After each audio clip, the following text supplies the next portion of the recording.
6-sinfdan boshlab farzandlarimizni davlatimizning qanday bepul va sifatli maktablarga berishimiz mumkin? Ya'ni 5-sinfda ulgurmasdan yoki yoddan ko'tarilib ketib, endi 5-sinf bitirgan bolalarimizni 6-sinfga, afsuski bunda imkoniyatlar kam.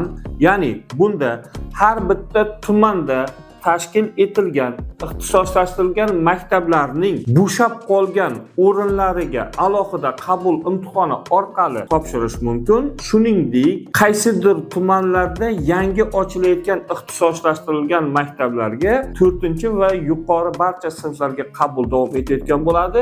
Faqat o'sha hududda umumta'lim maktabini bitirgan joylargagina topshirish mumkin bo'ladi. Afsuski 6-sinfdan imkoniyatlar ko'p bo'lmasligi mumkin, lekin kayfiyatni tushirmaymiz. 6-sinfdan keyin, ya'ni 7-sinf uchun juda katta imkoniyatlar bor. Bu haqida keyingi postlarimizda ma'lumot berib o'tamiz. Farzandlaringiz ta'limi haqida qanday savolingiz bo'lsa, izohlarda yozib qoldiring va kanalimizga a'zo bo'ling. Ma'lumotlarimiz yoqqan bo'lsa, like bosib do'stlaringizga ulashing.